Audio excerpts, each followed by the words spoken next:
Hi friends, welcome to Rajahmundry home recipes. ఈరోజు మన ఛానల్లో మహాశివరాత్రికి శివుడికి ఎంతో ప్రీతికరమైన ప్రసాదాన్ని ఎలా తయారు చేసుకోవాలో చూపిస్తున్నా.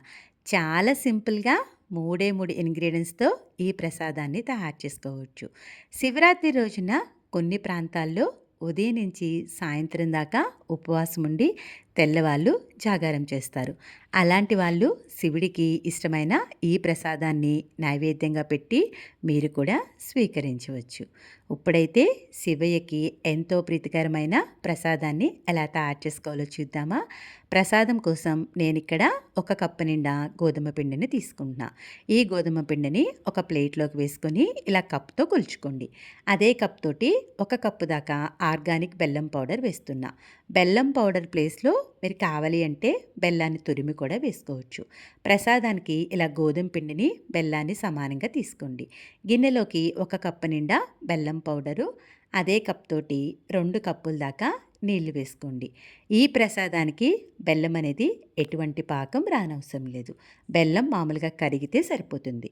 ఈ ప్యాన్ని స్టవ్ మీద పెట్టి ఇలా కలుపుతా బెల్లాన్ని అయితే కరగనివ్వండి.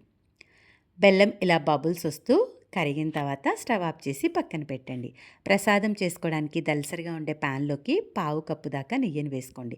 వీలైతే ఆవు నెయ్యి వేసుకోండి, ఇంకా మంచిది.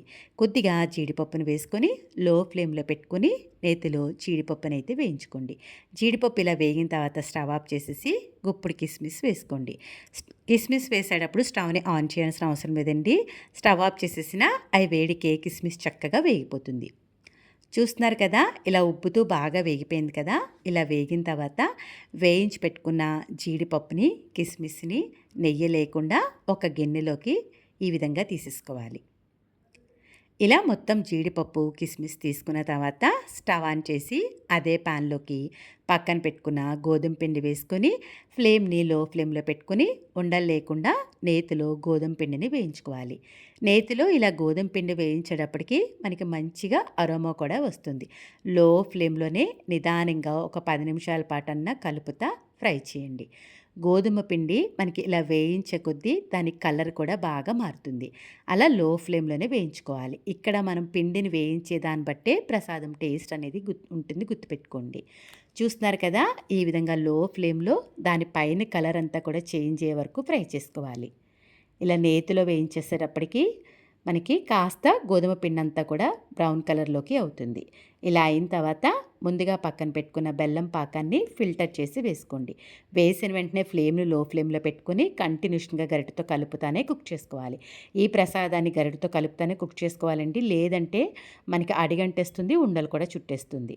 చూస్తున్నారు కదా, చాలా తొందరగా దగ్గర పడిపోతుందండి. వితిన్ సెకండ్స్లోనే దగ్గర పడిపోతుంది. లో ఫ్లేమ్లో ఈ విధంగా కలుపుతా మనకి హల్వా అంతా కూడా ప్యాన్కి సపరేట్ అయ్యేంత వరకు కూడా కుక్ చేసుకోవాలి. చూడండి, ఈ విధంగా పాన్కి సపరేట్ అయిపోయిన తర్వాత 1/2 స్పూన్ దాకా ఇలాచీ పౌడర్ ఫ్లేవర్ కోసం వేస్తున్నా. ఇలాచీ పౌడర్ అంతా కూడా బాగా కలిసేలాగా కలిపేసుకోండి. కలిపిన తర్వాత నేతిలో వేయించుకున్న జీడిపప్పు, కిస్మిస్ని వేసుకోవాలి. అలానే ఇంకొక టేబుల్ స్పూన్ దాకా నెయ్యిని కూడా వేసుకుంటే హల్వా బాగుంటుంది. ఈ హల్వాకి నెయ్యి ఎంత ఎక్కువగా వేసుకుంటే అంత బాగుంటుంది. నెయ్యి అంతా కూడా బాగా కలిసేలాగా కలిపేసుకోండి. మనం ఫ్లేమ్ను లో ఫ్లేమ్లోనే పెట్టుకొని కంటిన్యూషన్గా కలుపుతూ ఉంటే మనకు ఉండలు కట్టకుండా హల్వా ఈ విధంగా చక్కగా వస్తుంది. అంతేనండి, శివయ్యకి ఎంతో ప్రీతికరమైన ప్రసాదం అయితే రెడీ అయిపోయింది. వీడియో నచ్చిందా? అయితే ఒక్క లైక్ ఇవ్వండి.